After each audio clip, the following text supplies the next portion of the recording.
Chapter 59. I receive an extraordinary message at the door of the long room, which however enter and affront the squire, who threatens to take the law of me, rebuke Melinda for her malice. She weeps with vexation. Lord Quiverwit is severe upon me. I retort his sarcasm, am received with the utmost tenderness by Narcissa, who desires to hear the story of my life. We vow eternal constancy to other. I retire, am waked by a messenger, who brings a challenge from Quiverwit, whom I meet, engage, and vanquish.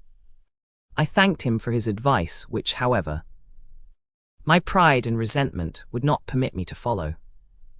For he no sooner left me, in order to do justice to my character among his friends and acquaintance, than I sallied out and went directly to the long room. I was met at the door by a servant, who presented a billet to me without a subscription, importing that my presence was disagreeable to the company, and desiring I would take the hint without further disturbance, and bestow myself elsewhere for the future. This peremptory message filled me with indignation. I followed the fellow who delivered it, and, seizing him by the collar in presence of all the company, threatened to put him instantly to death, if he did not discover the scoundrel who had charged him with such an impudent commission, that I might punish him as he deserved. The messenger, affrighted at my menaces and furious looks, fell upon his knees, and told me that the gentleman who ordered him to deliver the letter was no other than Narcissa's brother, who at that time stood at the other end of the room, talking to Melinda. I went up to him immediately, and in the hearing of his inamorata, accosted him in these words: "Look ye, squire, were it not for one consideration that protects you from my resentment, I would cane you where you stand, for having had the presumption to send me this scurrilous intimation, which I tore to pieces and threw in his face." At the same time darting an angry regard at his mistress, I told her I was sorry she had put it out of my power to compliment her upon her invention, but at the expense of her good nature and veracity.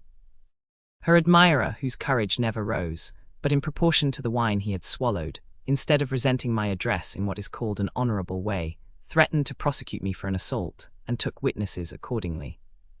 While she, piqued at his pusillanimous behaviour, and enraged at the sarcasm I had uttered against her, endeavoured to make her quarrel a public cause, and wept aloud with spite and vexation.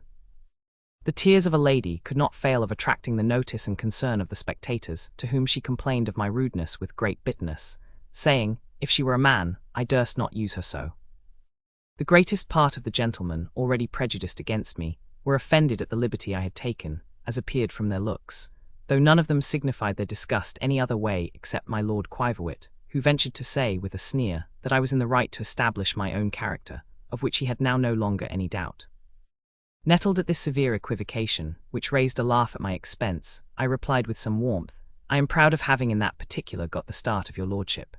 He made no answer to my repartee, but with a contemptuous smile walked off, leaving me in a very disagreeable situation. In vain did I make up to several people of my acquaintance, whose conversation, I hoped, would banish my confusion. Everybody shunned me like a person infected, and I should not have been able to bear my disgrace, had not the idea of the ever-faithful and fond Narcissa come to my relief. I quitted the scene of my mortification, and sauntering about the town, happened to wake from my contemplation, when I found myself just opposite to a toy shop, which I entered, and purchased a ring set with a ruby in the form of a heart, surrounded by diamond sparks, for which I paid 10 guineas, intending it for a present to the charmer of my soul. I was introduced, at the hour appointed, to this divine creature, who, notwithstanding what she had heard to my disadvantage, received me with the utmost confidence and tenderness, and having been informed of the general sketches of my life by Miss Williams, expressed a desire of knowing the particular circumstances, which I related with great candour, omitting, however, some things which I concluded altogether improper for her ear, and which the reader's reflection will easily suggest. As my story was little else than a recital of misfortunes, the tear of sympathy ceased not to trickle from her enchanting eyes during the whole of the narration, which, when I had finished, she recompensed me for my trouble with the most endearing protestations of eternal love. She bewailed her restricted condition, as it was the means of retarding my happiness, told me that Lord Quiverwit, by her brother's permission, had been to drink tea with her that very afternoon, and actually proposed marriage. And seeing me extremely affected with this piece of information, offered to give me a convincing proof of her affection, by espousing me in private, and leaving the rest to fate. I was penetrated with this instance of her regard, but that I might not be outdone in generosity, resisted the bewitching temptation in consideration of her honour and interest. At the same time, I presented my ring as a pledge of my inviolable attachment, and on my knees, implored heaven to shower its curses on my head, if ever my heart should entertain one thought unworthy of the passion I then avowed. She received my token, gave me in return her picture in miniature, exquisitely drawn and set in gold, and in the same posture called heaven to witness and to judge her flame. Our vows being thus reciprocally breathed, a confidence of hope ensued, and our mutual fondness becoming as intimate as innocence would allow, I grew insensible of the progress of time, and it was morning before I could tear myself from this darling of my soul. My good angel foresaw what would happen, and permitted me to indulge myself on this occasion, in consideration of the fatal absence I was doomed to suffer. I went to bed immediately on my return to my lodging, and having slept about 2 hours was waked by Strap, who in great confusion told me there was a footman below with a letter, which he would deliver to nobody but myself. Alarmed at this piece of news, I desired my friend to show him into my chamber, and received the following letter, which he said required an immediate answer. Sir, when any man injures my honour, let the difference of rank between us be ever so great, I am contented to waive the privilege of my quality, and to seek reparation from him on equal terms. The insolence of your reply to me yesterday, in the long room, I might have overlooked, had not your presumptive emulation in a much more interesting affair, and which I made this morning, concurred in persuading me to chastise your audacity with my sword. If you therefore have spirit enough to support the character you assume, you will not fail to follow the bearer immediately to a convenient place, where you shall be met by Quivawit. Whether I was enervated by the love and favour of Narcissa, or awed by the superior station of my antagonist, I know not, but I never had less inclination to fight than at this time. However, finding there was a necessity for vindicating the reputation of my mistress, as well as for asserting my own honour, I forthwith rose, and dressing in a hurry, put on my sword, bade Strap attend me, and set out with my conductor, cursing my bad fortune all the way, for having been observed in my return from my angel. For so I interpreted his lordship's discovery.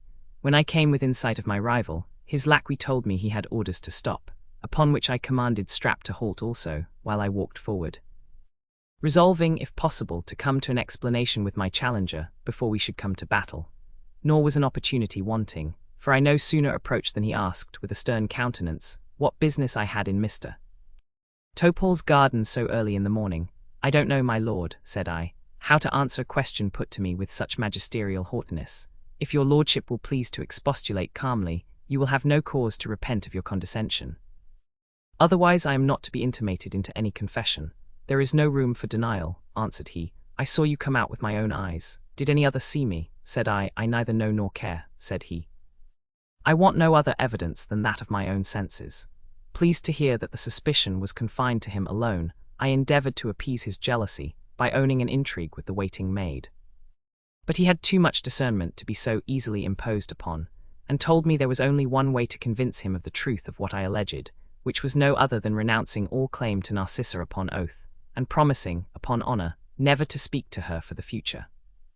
Exasperated at this proposal, I unsheathed my sword, saying, Heavens, what title have you or any man on earth to impose such terms on me? He did the same, and making towards me with a contracted brow, said I was a villain and had dishonoured Narcissa. He's a villain, I replied in a transport of fury, who brands me with that imputation. She is 1,000 times more chaste than the mother that bore you, and I will assert her honour with my heart's blood. So saying, I rushed upon him with more eagerness than address, and endeavouring to get within his point, received a wound in my neck, which redoubled my rage. He excelled me in temper as well as in skill, by which means he parried my thrusts with great calmness, until I had almost exhausted my spirits, and when he perceived me beginning to flag, attacked me fiercely in his turn. Finding himself, however, better opposed than he expected, he resolved to follow his lunge, and close with me. Accordingly, his sword entered my waistcoat, on the side of the breastbone, and running up between my shirt and skin, appeared over my left shoulder. I imagined that his weapon had perforated my lungs, and of consequence that the wound was mortal. Therefore, determined not to die unrevenged, I seized his shell, which was close to my breast, before he could disentangle his point, and keeping it fast with my left hand, shortened my own sword with my right, intending to run him through the heart. But he received the thrust in the left arm, which penetrated up to the shoulder blade. Disappointed at this expectation, and afraid still that death would frustrate my revenge, I grappled with him, and being much the stronger, threw him upon the ground, where I wrested his sword out of his hand, and so great was my confusion that instead of turning the point upon him, struck out 3 of his foreteeth with the hilt. In the meantime, our servants, seeing us fall, ran up to separate and assist us, but before their approach I was upon my feet, and had discovered that my supposed mortal wound was only a slight scratch. The knowledge of my own safety disarmed me of a good deal of my resentment, and I began to inquire with some concern into the situation of my antagonist, who remained on the ground bleeding plentifully at his mouth and arm. I helped his footman to raise him, and having bound up his wound with my handkerchief, assured it was not dangerous, I likewise restored his sword and offered to support him to his house. He thanked me with an air of sullen dignity, and whispering that I should hear from him soon, went away, leaning on his servant's shoulder. I was surprised at this promise, which I construed into a threat, and resolved, if ever he should call me out again, to use whatever advantage fortune might give me over him in another manner. In the meantime I had leisure to take notice of Strap, who seemed quite stupefied with horror. I comforted him with an assurance that I had received no damage, and explained the nature of this affair as we walked homeward. By the time I had got into my apartment, I found the wound in my neck stiff and uneasy, and a good deal of clotted blood ran down upon my shirt, upon which I pulled off my coat and waistcoat, and unbuttoned my collar, that I might dress it with more ease. My friend no sooner perceived my shirt quite dyed with blood, than, imagining I had got at least 20,000 wounds, he cried, "Oh Jesus!" and fell flat on the floor.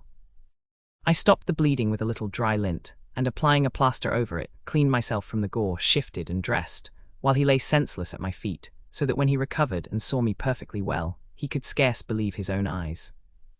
Now that the danger was past, I was very well pleased with what had happened, hoping that it would soon become known, and consequently dignify my character not a little in this place. I was also proud of having shown myself, in some shape, worthy of the love of Narcissa, who, I was persuaded, would not think the worse of me for what I had done.